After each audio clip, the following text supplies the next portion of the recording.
Good night, and welcome to Mindful Live 400 and what are we on now? 467?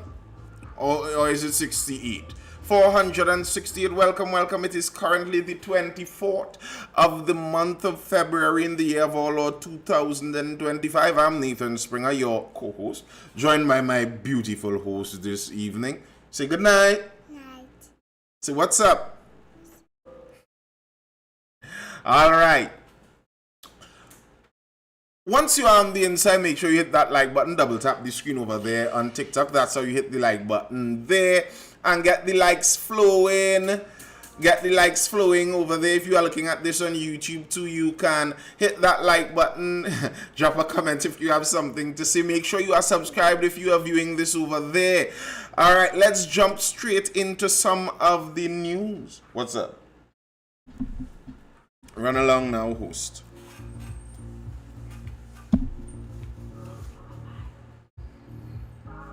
All right, let's get into some of these stories one time.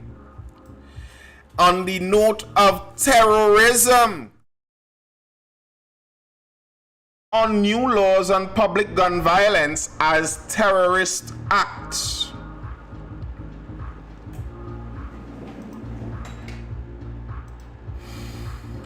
Former Police Commissioner Gary Griffith is applauding CARICOM's initiative to classify gun violence in public spaces as an act of terrorism.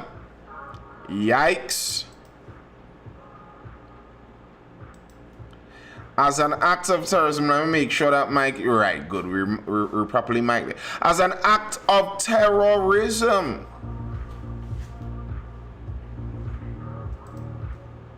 Speaking at the closing media conference of the 48th CARICOM Heads of Government meeting in Barbados, Prime Minister Dr. Keith Rowley said leaders have agreed that indiscriminate public shootings where perpetrators endanger everyone present will now be treated as acts of terrorism. Griffith believes it should go further, however, and says anyone found in possession of high-powered weapons capable of causing multiple fatalities at a time should be considered a terrorist.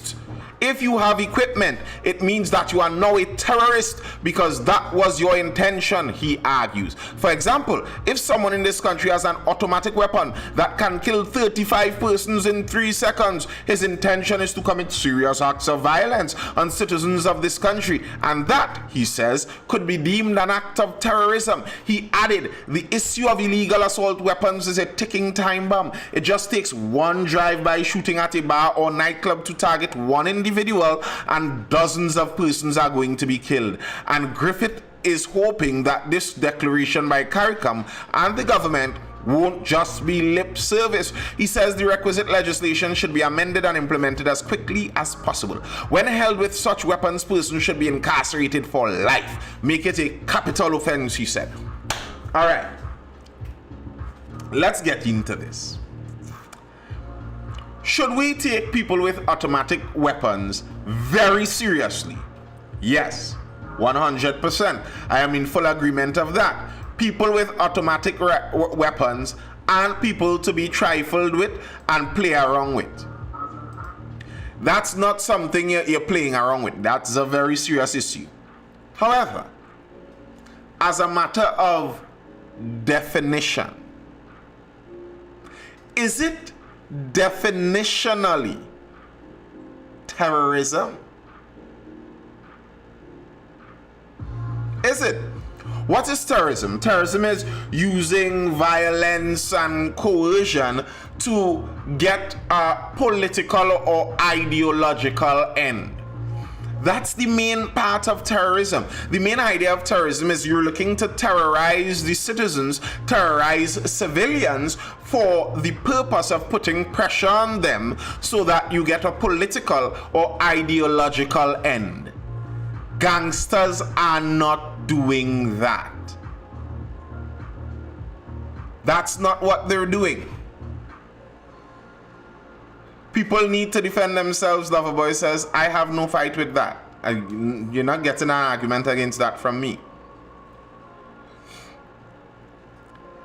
I don't like the idea, and I would hope that looking at politics and world news over the last 5, 6, 7, 8 years, we get the understanding that words and meanings are very important. They are critically important. They are not things to be trifled with. And you know, it's similar to how, and it's Dr. Rowley self, he keeps coming up with these new innovative ideas. How they said they want to treat the crime situation as a public health emergency. It is not a public health emergency. You are attempting to use language to get people's minds conditioned to a different thing. So in our law books, we have a certain kind of treatment for terrorism, so we want to label this terrorism so we can excuse that treatment. But no, if they are not terrorists, we can't call them terrorists. And I don't know if he's taking this as lead from the US government, labeling the cartels terrorists out there in Mexico. A lot of those Mexican and South American cartels and gangs were labeled terrorists. But still, I still think there's some difference between the cartels and the gangs in the Caribbean. There's still some difference. Because cartels, in my opinion, do engage in terrorism.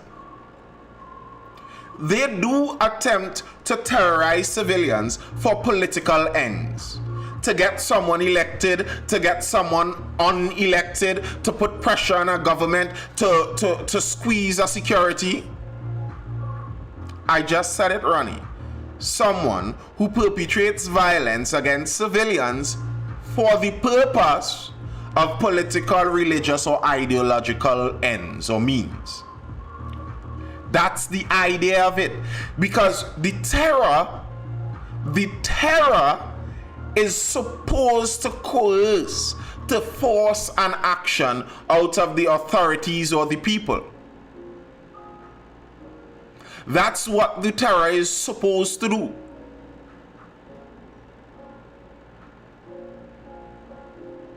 And in the case of Abdul, in that case, if you say that, then every single government is a terrorist. Because violence and coercion is the currency all governments trade in. And Abdul Hakam, Islamic governments would be even more so. See? So, yes, but as we note many times, the police are a gang, but they aren't a gang because they are legal. A legal gang, the biggest legal gang is called the police. So if you were able to take over the country and decide that you deputize your boys as the police now, then all of the former TTPS officers would then be part of a gang. Exactly, Curvon. And that is my problem with it. I think if you misdiagnose something, you are not going to treat it correctly. How can you get the right treatment if you are not diagnosing it correctly? These men who are doing these shootings are on money. The motivation of money and the motivation of ideology are not the same. And they do not incentivize the same actions. Someone will do a self-deletion attack for ideology. Generally, people don't do that for money. So, if the 6, 7, 8, 9, 10s were real terrorists, and somehow you could squeeze the government contracts and stop money flowing into them, they would still do what they do. Because what they do isn't about money, it's about what they think is the right thing to do. So they would have still done it. While in this case, because the 6, 7, 8, 9, 10 guys are on cash, if there's a way to make what they're doing less profitable, voila. So that's kind of my problem with it. 10 years in, this government can't curb crime. Crime is money once PNM in power. So did the UNC curb crime, sir, Papa Bois? Or were you back in the forest in 2010 to 2015? Like, you know, I can't take TikTok, especially around election time. The party stooges, they upset my spirit. They upset my spirit, man. I can't take it. Like the level of silliness that people get cornered into. You know, I remember in my younger adult life, I would wonder, how would people get these things done? Some of these insane events you see that people convince people to do some insane things. And then I listen to big people and politics and I'm like, I see. It's pretty easy. What was the murder rate when UNC in power? So high that they had to put the country under a state of emergency to try and curb it. And still, what that did was it paid out the gangsters. Pretty much every gangster. And here's the irony of it. They actually did hold, allegedly, legitimate gangsters in the country. Held them. And couldn't do anything with them. So what ended up happening? Well, there was an injection of funds into the underworld after the SOE because those boys sued us. What happened in that time? Well, Color Me Orange, allegedly, was straight up funding some of the biggest gangsters in the East. What happened in that time? Well, our key prosecutor was murdered in the capital city, a crime that is still to be, someone is still to go to prison for.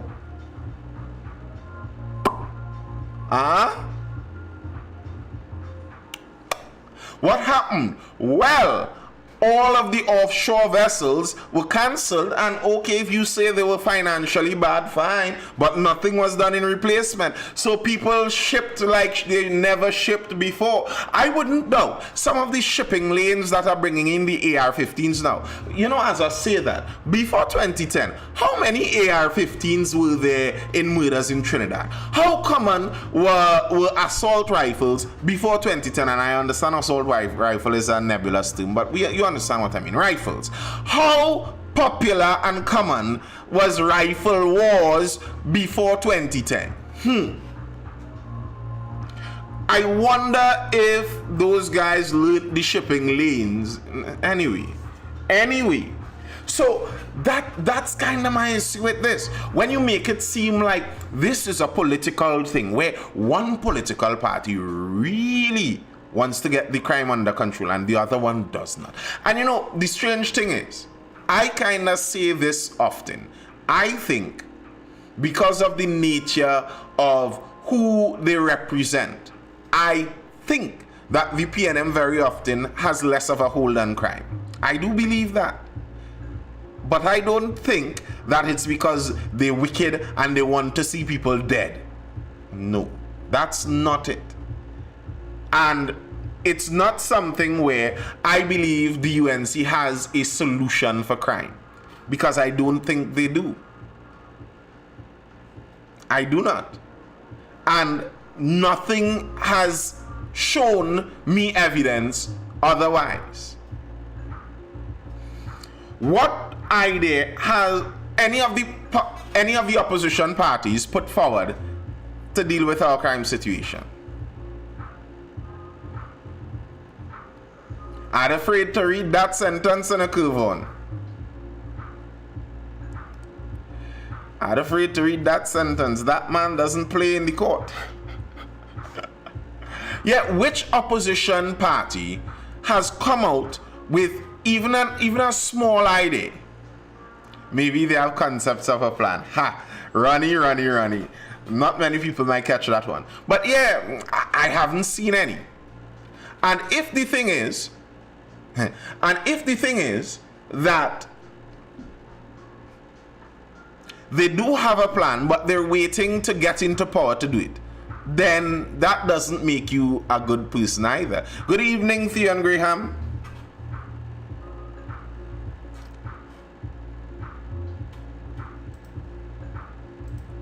Griffith slams Kamla's dismissal of CARICOM gun policy. National Transformation Alliance leader Gary Griffith has condemned opposition leader Kamla Persad-Bissessar for rejecting policy initiative by CARICOM to classify certain crimes involving the use of firearms as acts of terrorism.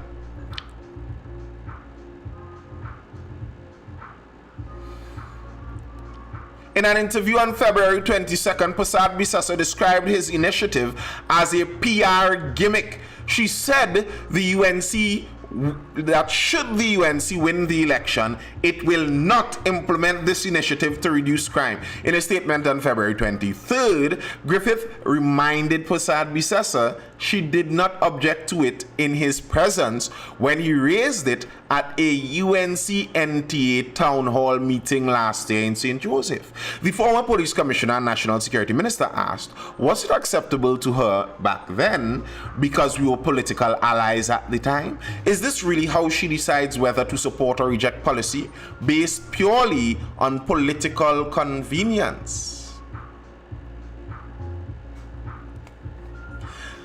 Abdul says we need to see party financing legislation in Trinidad and Tobago. Agreed, but good luck. Papa Boaz says country held hostage while public officials fatten their pockets and citizens whine low. Well, here's the thing.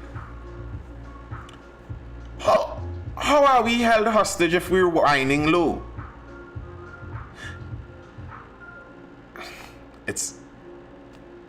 If you're whining low, that doesn't seem like a hostage situation. So maybe we need to stop whining low. Loverboy says UNC and PNM is tricks and more tricks. All them scamming citizens in this country. Concord Road says there is not any proper witness protection program. The public wants to help but is afraid.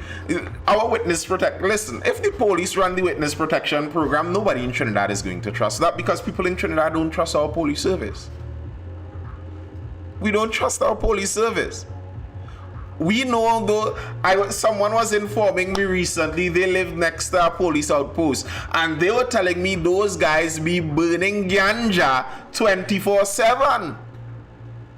Police in the police post, burning posts.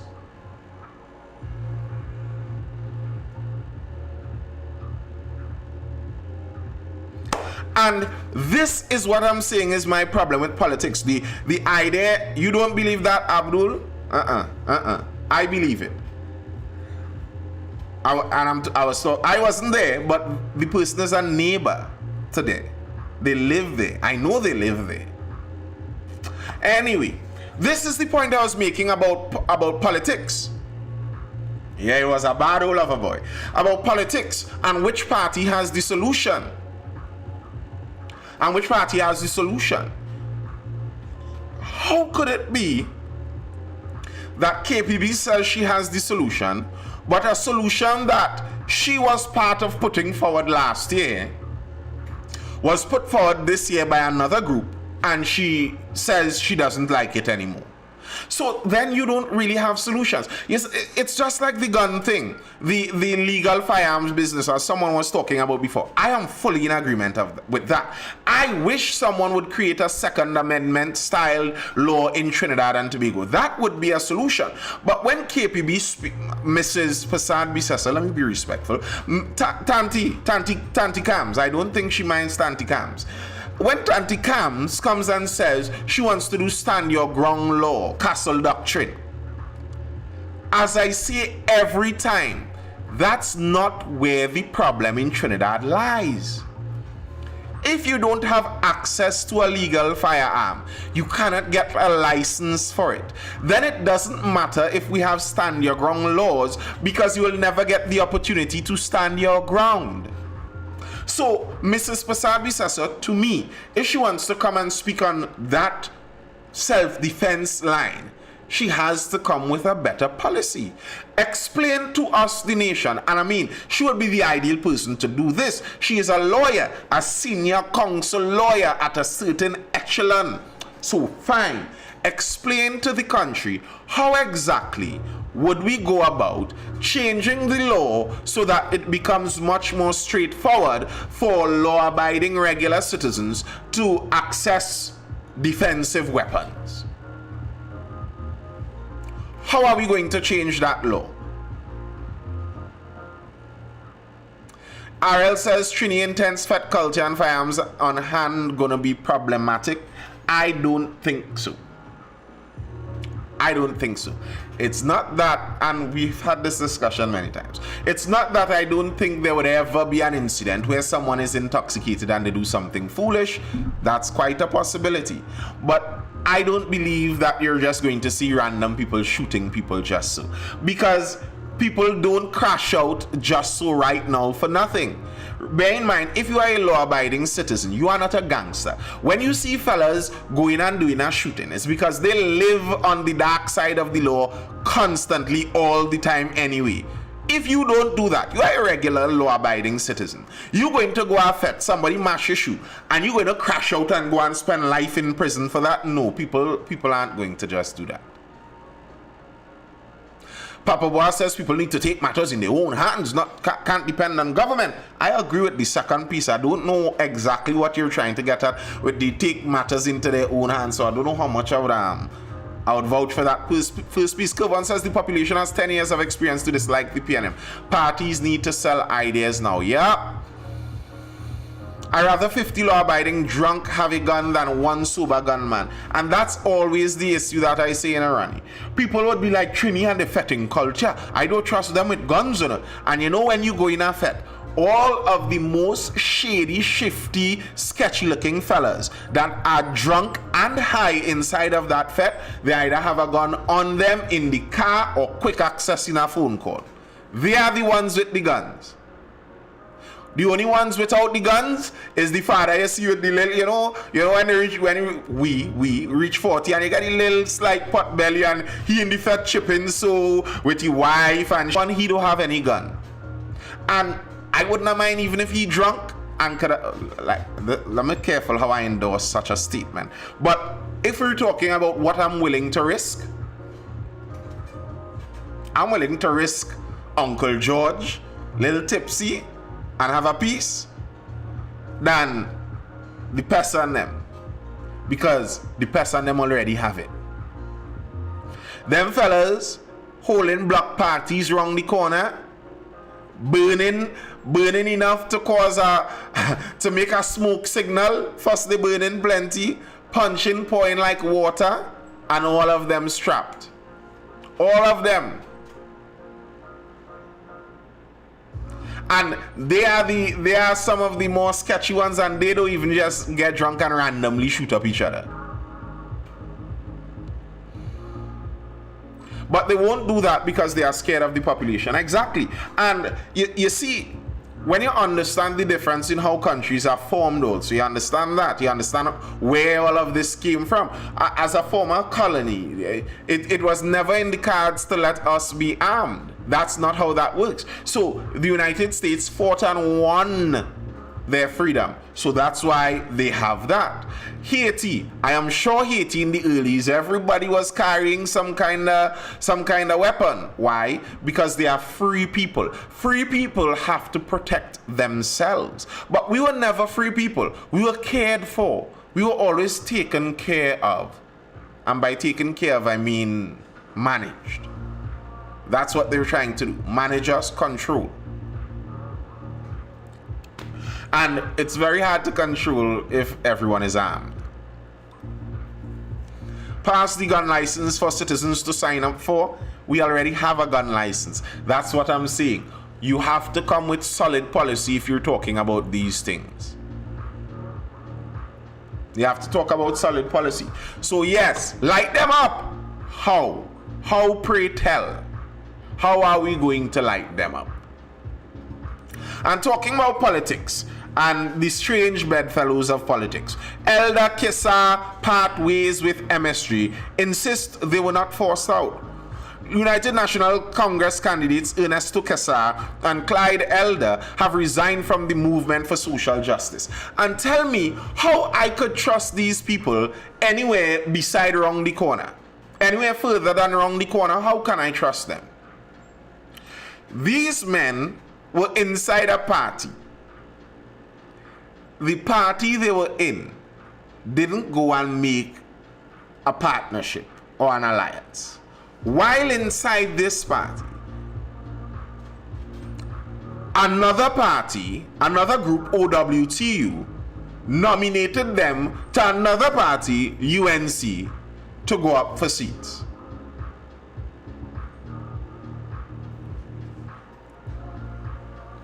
What's the point of all of the different parties? I agree, Fireflame, I agree.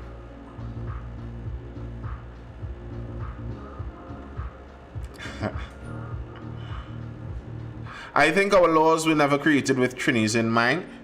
I think opposite than that DJ Junior Evolution. I think they were exactly created with Trinis and colonial people in mind. Oh, Paul Duncan. I think they were created with us in mind on how to manage and control us. So the police basically have nearly infinite power over us. You look at how police in former colonies operate versus how police operate to free people, there's a different idea. The police in Trinidad are here not to serve us. No. That's serve and protect words. The police are here to control. That's what police do. Trinidad playing Red Dead Redemption lawless.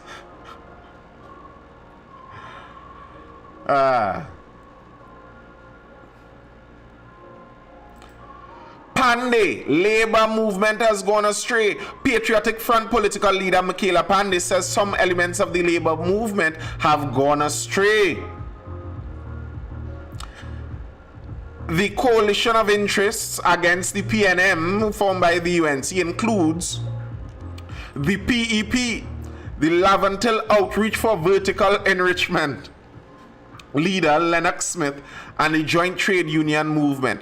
Pandey's father, former Prime Minister Bastio Pandey, was the founder of the All Trinidad Sugar and General Workers Trade Union. In a video posted on Facebook on February 23rd, Pandey said, "We observe with great concern the state of the labor movement, which has strayed from its core mission. Trade union leaders," she said, "must prioritize their sacred duty to keeping workers at the center of their decisions and not use them as bargaining chips to seek the favor of any political party." And this is something I've been saying about the unions. I said this literally last week, where I find many of these modern unions look like it's a power play for players out there. So if I want to get into politics and I want to get a nice short run into politics, I go into a union, get somewhere high up in the union, and then parlay the union's power over to the political side.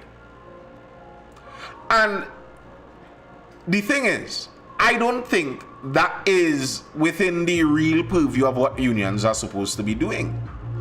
As a pressure group, as a union, how effective would you be if you are inside the governing body of a group? That sounds like a way that some individual is going to use a bunch of workers to get themselves elevated, and then they're going to ghost you after that. Look at the last guy. The last guy, wasn't he head of the OWTU too? When he jumped in 2010, became a labor minister. Where is he now? Is he still interested in the workers and the fight for the workers, comrade? You know, that's why I don't trust these communist people. These unionists are of socialist mindset, collectivist mindsets, where they believe that all of us should give all the money to the state, basically, and the state would control how everybody gets everything. But then you see these men in action, and every chance they get, they're elevating themselves above the regulars. You see what they drive. They will never be driving any little normal B15. If you are a man of the people, why can't you drive a people's vehicle? And personally, I have no problem against people driving what they want and earning what they want. But it's very strange when people out there want to determine and say who has too much and who should have less and who should take from who and give to who. And you look at them and they aren't living up to the kind of morality that they espouse.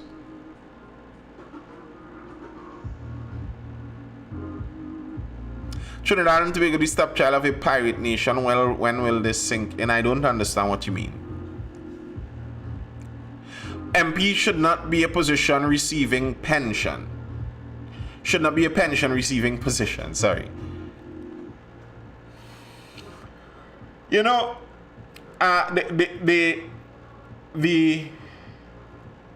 theory is that you pay these people good, really good, so that you stave off the temptation of corruption. But I wonder if it would make more sense, just as you're saying there, make these positions, make the political and governmental positions not that lucrative. So it would be people who are able to survive on their own that go into the job. They don't have to seek their own interest in helping themselves get anything because they already have. And if you are a successful person in a society, running the society successfully would give you just reward. Trinidad and Tobago is under the European NATO systemic slavery system.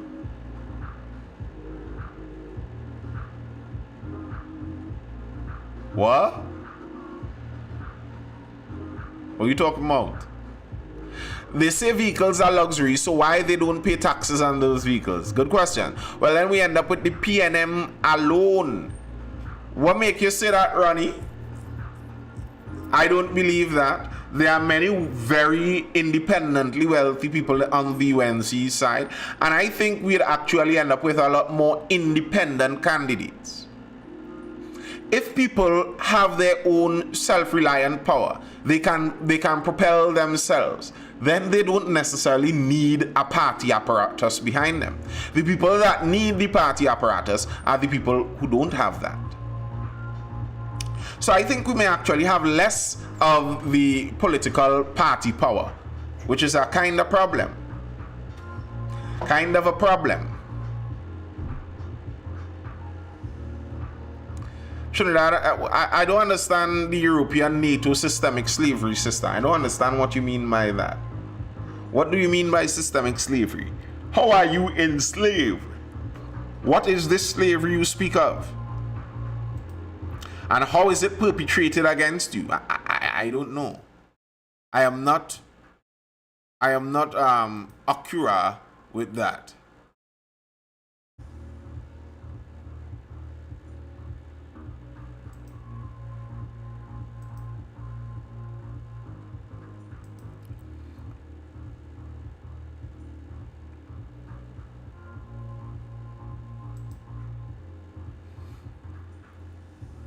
I'll have to go through every member one by one. They are too comfortable in these offices. It's just about getting status and wealth. Nathan, do we have a leadership problem or a system of governance problem? Well, both. Because this system of governance could be used by great leaders to get things done.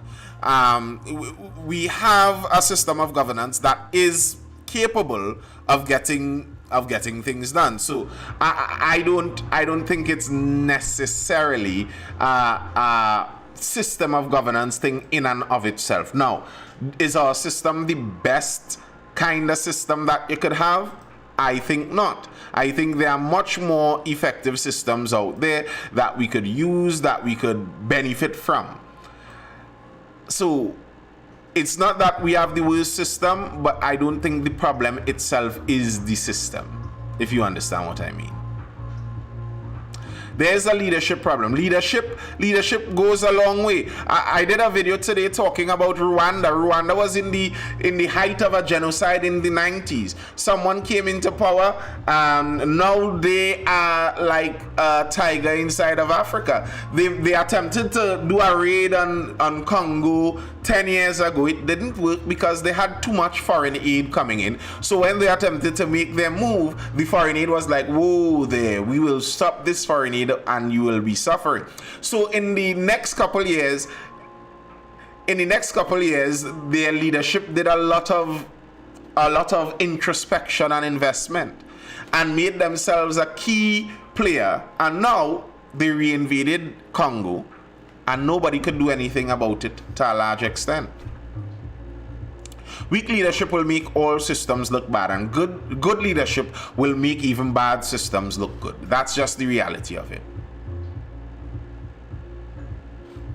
But most PNM MPs had decent careers. Not saying UNC doesn't, but it's less. I don't know if it's less. Many of them were already independently rich. Many of them have businesses even beside their careers too. So it's not necessarily so. Is corruption our underlying culture now? Yes.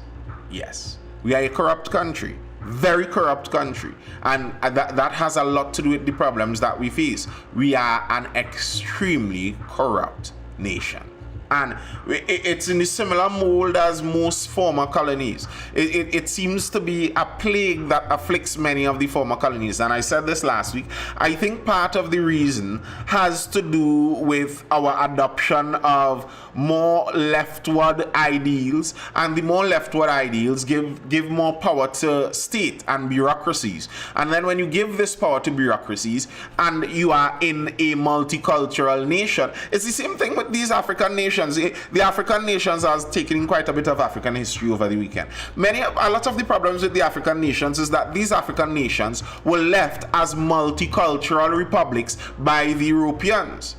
And multicultural republics are not easy to maintain. Europe right now is getting a slight taste of increased multiculturalism, and they're folding under it. They're running back to far right parties.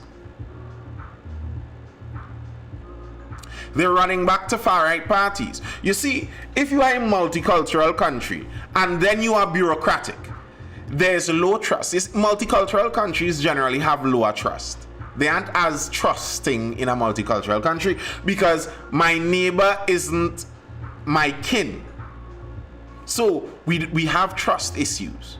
And if we have trust issues, we have honesty issues very likely. And that is easy to spiral into further corruption. Then, when you combine those multicultural trust issues with the bureaucratic leaning we have gone on in many of our countries, with a lot of state involvement, you're going to get a corrupt place. You never notice the left never talks about Botswana? Yeah. What was the guy's name again? The guy with the white wife. The guy who married an English woman and made the country into an amazing place. Extremely good leadership. The good leadership was the key. But even in some of that, when you look through the history of some of those nations, the more peaceful ones are the ones that are more homogeneous. There aren't as many varied people inside there. The more varied people and tribes they have, it becomes difficult. And in Africa, there are some tribes that hate each other. We need to focus on humanity and not cultural differences. Yeah, you can say that, Papa Boy, but that's a cultural statement. You have been trained in an outlook of life that believes that to be true. But what if my culture says otherwise?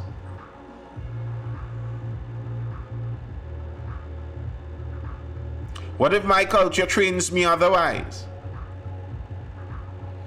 What if my culture trains me that the things we revere are the most important? Making new culture, I see. And who is going to make me do that? And why would I do that? Why would I? And who is going to make me?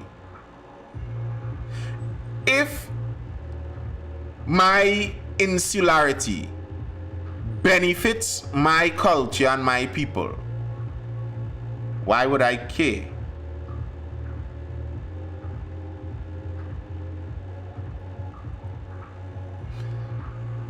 Maybe the former colonies are just experiencing what Europe experiencing before they flourished. Well, here's what I think went on in Europe. This is my theory to some extent. Europe had many clan wars, yes. And the clans on their own developed alliances between the murdering and treachery. They developed alliances on their own.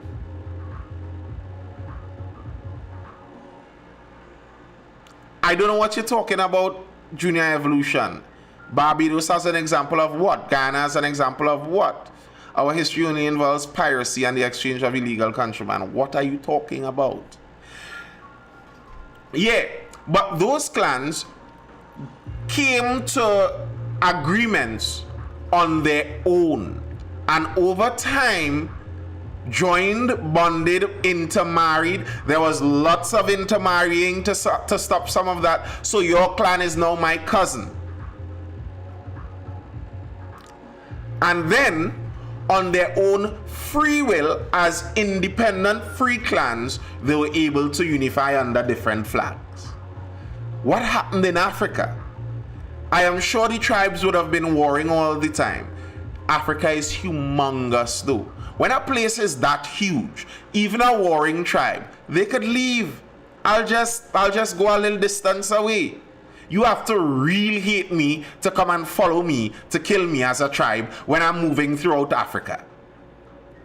However, when the Europeans come and draw lines all around Africa and say all of these people belong in here, all of these people belong in here, and one group is going to control this whole massive area, Bacchanal.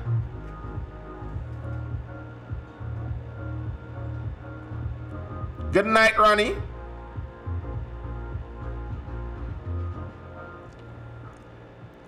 That's Bacchanal right there. You are now forcing these tribes to have to stay in this area. And now it's a zero-sum game because it's a limited area that the lines are already drawn for and only one group could control it. And I don't trust that next tribe controlling it. So I want to control it. It's something interesting. You look at those African wars that they keep having, and you look at many of their leaders, and look at the early history of many of their leaders. Many of those leaders are children of a chief. They are representative of their tribe or their clan. It's not just any random George, any random Umbutu or Nkosi or anything going in. They are usually chiefs. So what would have happened should the Europeans not have drawn these lines on their own? These same chiefs would have been able to rule their own areas, and over time, through free trade and free interaction, made the alliances. Yes, there would have been a lot of killing nonetheless, but I don't think it would have been the same time. So because now they are forced in, they can't get the natural progression that Europe did. China had natural progression too. China had a natural progression till they were all subsumed by one entity over millennia. Millennia of fighting, infighting, refighting, overfighting, agreement, intermarry, don't marry, uncle marry, cousin marry, this thing. Eventually they all coalesce to form this thing. Maybe now, and you're seeing some of it, I think social media and internet is going to change a lot in Africa. It's going to change a lot. It's going to allow for communication and understanding at a different level. Who knows? Now, they're talking about that Rwanda invasion in Congo, like it might cause a whole giant war in Africa. We'll see how that all goes. But that's the thing with our leadership style and governance. It's very similar to that. We have that same corruption problem where it seems like our people can't help themselves but steal from our people. And I think it's distrust. If Dr. Rowley was leading a nation where everyone was from the Rowley clan, do you think he would have made the same kinds of decisions that he's making now? I don't. Yeah, Kevon, I think so too. I think though they have to be able to successfully fight off the the very sticky leftism that tends to dwell in most African countries. What yam boy? Is greed which destroying sweet auntie? I mean, yeah, but where isn't that true? Yeah, they have to be able to kick off that leftism. If they could kick off the leftism, they'll gain so much. They will gain so much. Now, a big problem that Africa would have always had was the Europeans controlling their trade. The Europeans controlling their trade. But now with social media, with the internet, ease of information, Europeans controlling Africa trade doesn't play good to an international audience. That's all they need to use. The Kagame model is the way to go. Yeah, listen, Kevin, I don't know if you watched my video today. When I take in what was his name? Paul. It's Paul Kagame. When I take in his movements, I say, sir, you look like you know what you're doing. But here's some of the difficulty that we face in some of these things. I hear that white leather, I heard that. A crypto get rich scheme from Millie. Interesting. Yeah, one of the key parts of that for the Kagame model. He has been in power basically since 2000.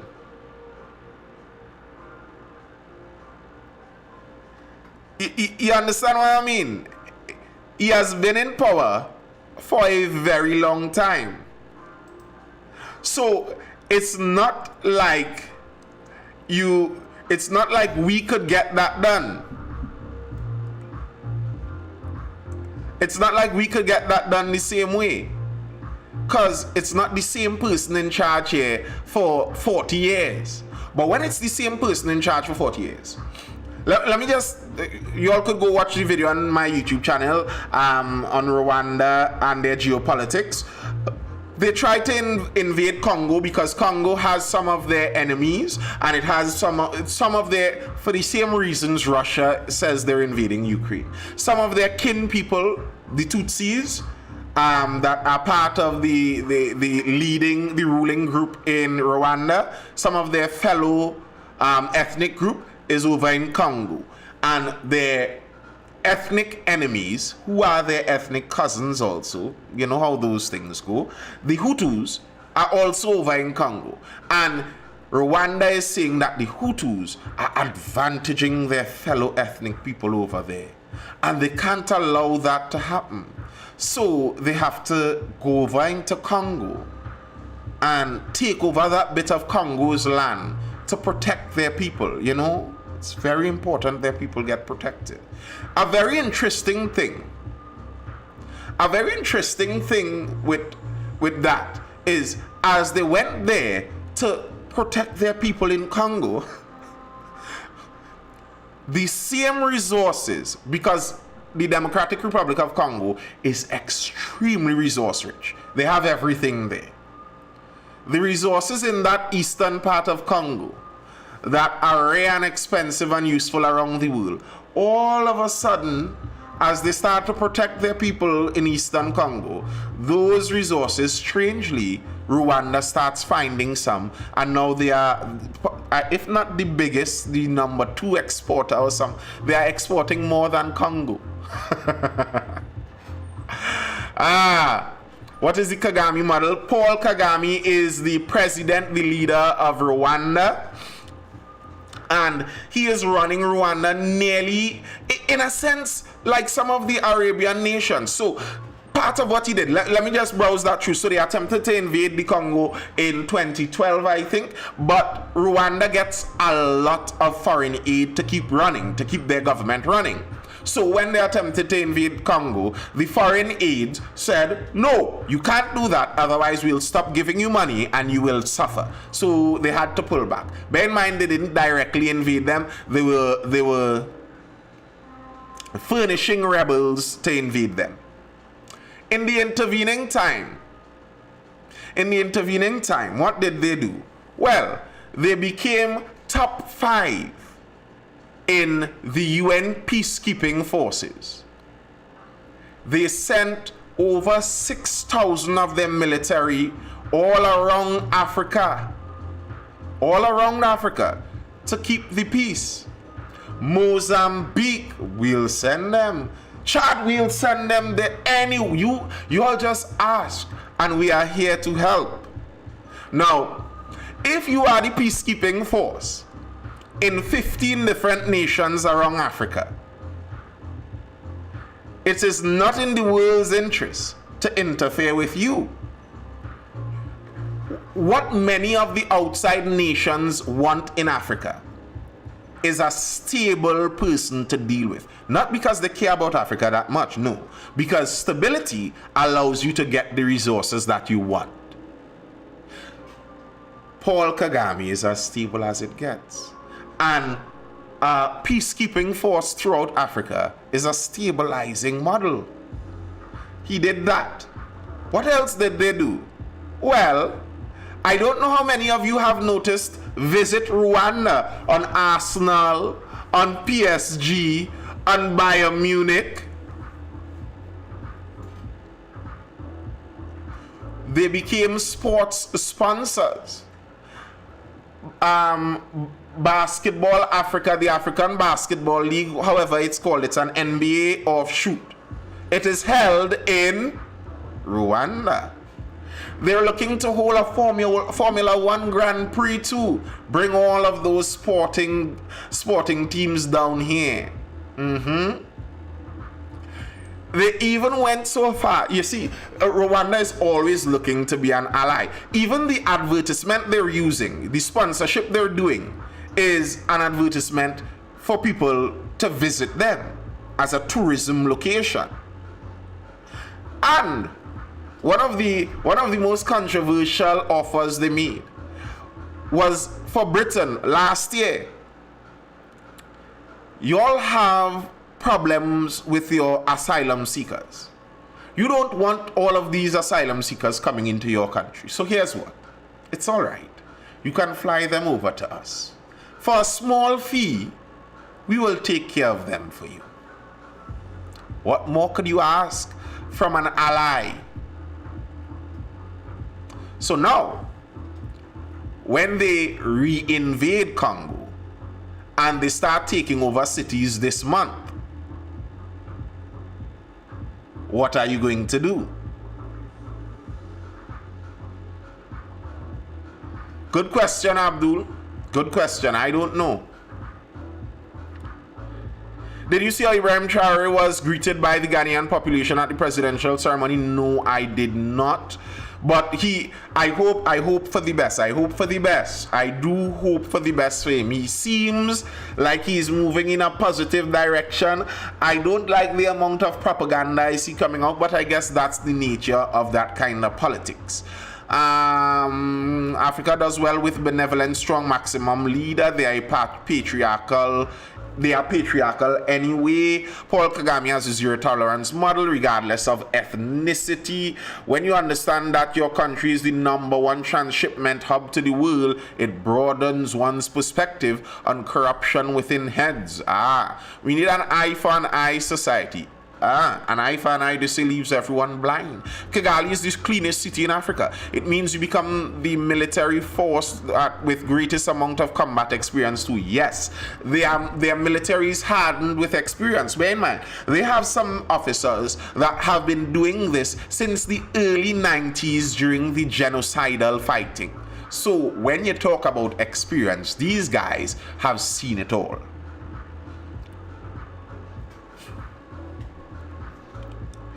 Hey, let me just hit an interesting story before I dive out here. Just an interesting story, because I always wonder about this to some extent. I always kind of wonder about this to a kind of extent, and wonder how it would go.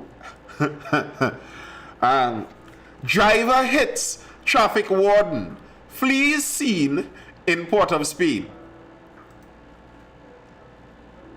We need some strongman leaders in CARICOM. Abdul, the difficulty here the difficulty here, I think, is we don't have the unity on the smaller level. So here's what I mean. As I said, many of these strong men came from a tribe. So they could afford to be militant and even cruel to a certain end, because they know they have undying loyalty from their clan backing them. There's nobody in the Caribbean that is going to have an undeniably loyal clan backing them. They aren't going to have that. You can't go through to the villages of your Tuana people and ask them to raise up a military. That's the key to us. You can't be a strong man with no strength.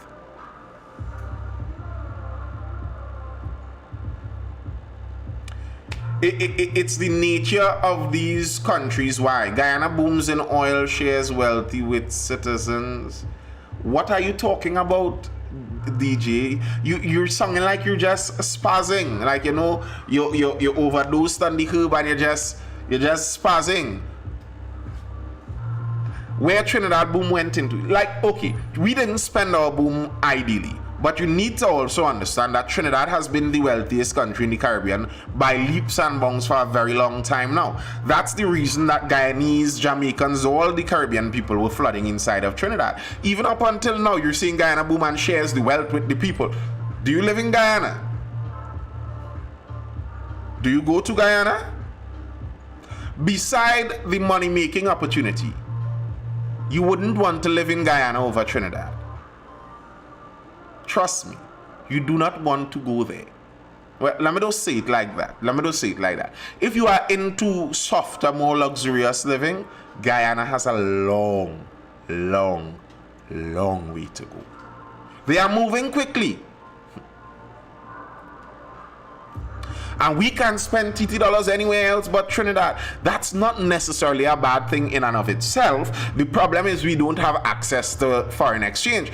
If TT dollars were only spendable inside of Trinidad, that might actually be an economic strategy. The problem with that is you have to be able to get the exchange when you want to exchange it. So the problem isn't whether TT dollars are acceptable outside. The problem is we can't switch the TT dollars to get the US dollars.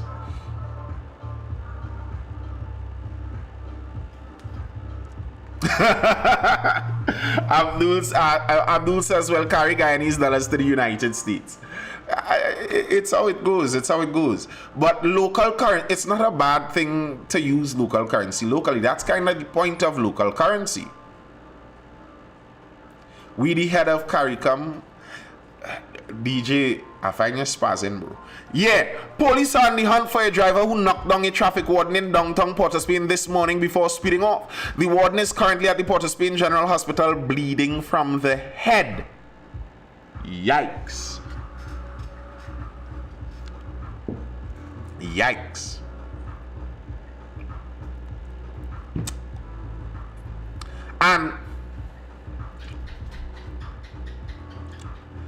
And hear the information on the Kaya people. The warden is in the hospital bleeding from the head. Here's the information they have. The vehicle in question is a silver-colored Toyota Fielder. Full stop.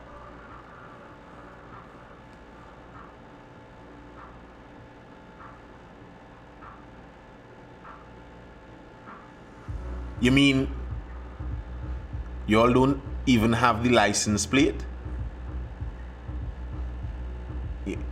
You mean you don't have a slight description of the driver? Something? A silver-colored Toyota Fielder? Trinidadian love cars. You didn't even tell us which model of Fielder it is. There are at least four models of Fielder out there, at least. Which model?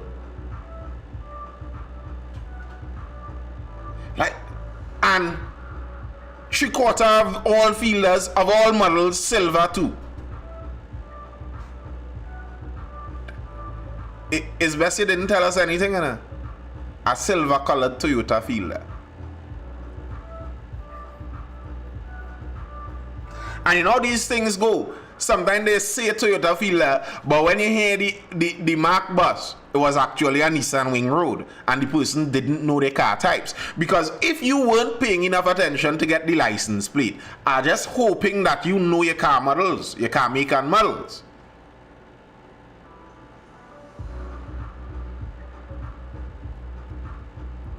According to reports, 2 wardens stationed at the corner of Charlotte Street saw the driver picking up passengers at the San Juan taxi stand and attempted to stop him.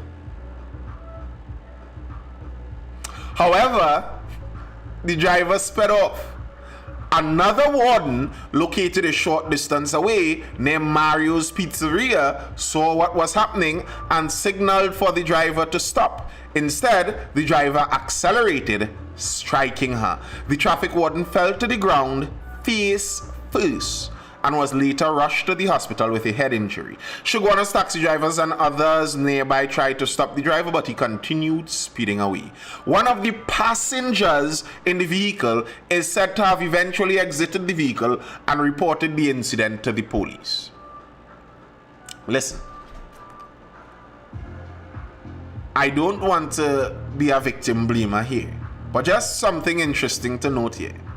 Another warden located a short distance away saw what was happening and signaled for the driver to stop. Instead, the driver accelerated, striking her. I think she didn't signal for the driver to stop. I think she attempted to walk into the road to stop the driver. And if that's the case,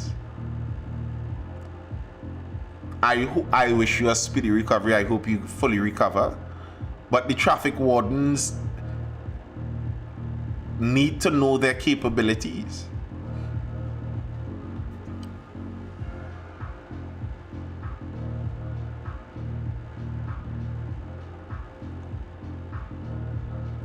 Lawbreakers don't respect the wardens, especially the women. You know how many times I hear people drive off on them? Like, what they're going to do? What are they gonna do?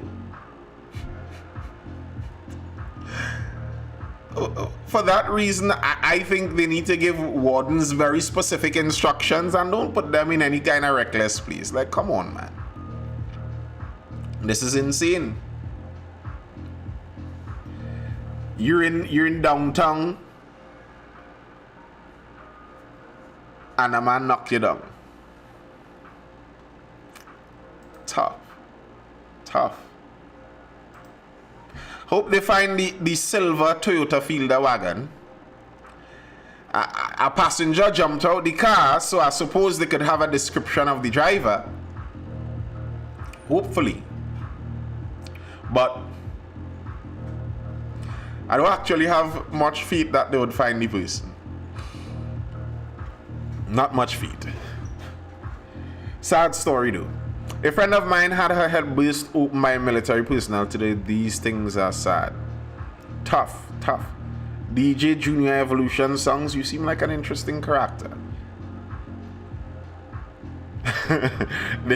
That's being a brown skin fella. Yeah. 90% of all the men in Trinidad are brown skin fellas. Even a red skin fella is technically a brown skin fella. Just like the Toyota Fielder wagon, brown skin fella. of medium height and medium build. Anyway, people, that's all I have for now. I hope you're educated, informed, or entertained. I'll see you guys for the next Mindful Live. That's going to be tomorrow. Until then, people, stay good, stay well, hold it down, stay inside, outside, they a little sketchy. Watch it in the season. People weird and mad, and the police looking to make money for the government. Don't go and give them any easy ticket money. Anyway, I'll see you guys tomorrow. Until then.